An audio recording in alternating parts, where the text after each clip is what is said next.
Good morning, everyone. Are there any questions from yesterday? Yes, Elizabeth. My question has to do with aphorism 161, where if you have strong characteristic symptoms of a remedy. Let's hold on a second. I'll get.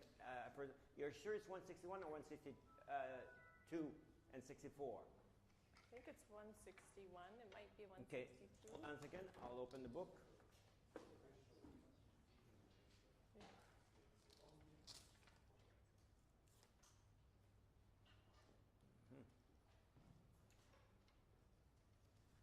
That's a 150.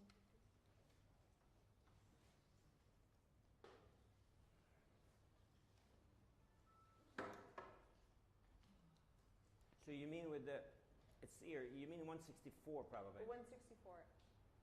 Okay. So 164, whenever there are only a small limit number of homeopathic symptoms to be found in the best selected medicine, it does not prejudice the cure if these few medicinal symptoms are, for the most part, uncommon ones, particularly characteristic of the disease. Cures then follow with no unusual ill effects. That's the paragraph. That's right. Very good. Okay. So the question is? So the question is, if you have a case and it fits well a very small remedy, and the characteristic symptoms of the case fit the characteristic symptoms of the remedy, okay? Except if that remedy, the biggest characteristic symptom, is not included in the case, would you still consider that remedy? Sure. Let's say we take a remedy that is not well known, let's say Ephium graveolens. Okay. It is left-sided remedy. In all the provers, they have the left-sided remedy and then a particular symptom of itchiness of the eyes. All 6 prover had it. Okay? So therefore, if you have a case that fits very well Ephium graveolens but does not have necessarily a left-sided problem and it does not have the eye, yes, you can prescribe it. Because we're talking about a remedy that is not well known. It's not fully developed yet. The more we have experience with a remedy, the more we can limit it and say, this remedy has sine qua non.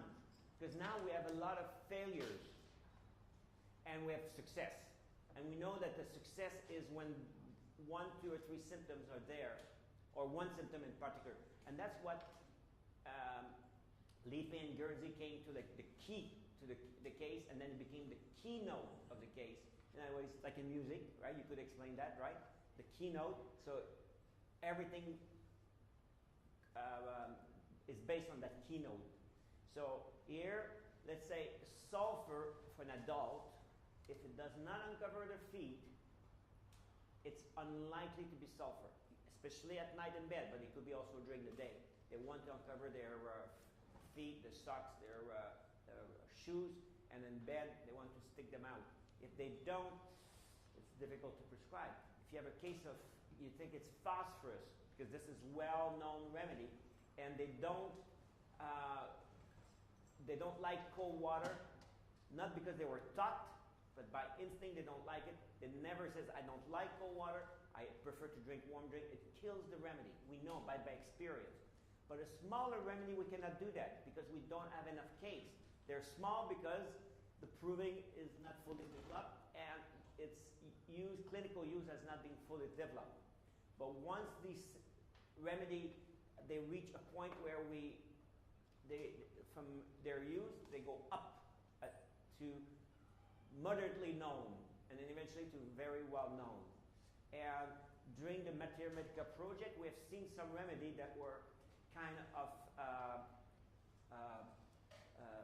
limited in their use because we didn't know too much, but by assembling the information that was in the journal, putting together, it went up a step because now we had a lot of case to demonstrate precise aspect of the remedy that were almost absolutely needed. And that would be the case, let's say, of trillium.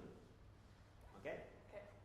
However, if the symptom is really the genius of the small, the not well-known remedy is the genius of it, then it will be more difficult to prescribe it. But because we don't know much about it, you can try and then we will learn from it. Okay? Okay. And there's many remedies that are used that they were prescribed wrongly because of wrong assumption, but it helped the patient. And the theory was wrong, but the practice was right. And from that, we've learned something. Sometimes, let's say, I know some cases the person say, take this remedy, and the pharmacist gave a wrong one. But the patient had a fabulous reaction. And we did not know these symptoms were related to that remedy. But by mistake, something like this can happen. And so the new aspect of remedy sometimes can develop by mistakes like this. Or you'll see sometimes they say, the doctor will say, I did not know what to prescribe anymore for this patient. So, because there was a little symptom there, I prescribed 15 remedy, I was despairing, so I decided to try it. And the whole case is like a miracle. But we did not know that 3/4 or 90% of those symptoms fit this remedy. And then eventually you see more case of this remedy. And yes, it was obvious, but at that moment in time, it was not known. And this, we see that all the time when we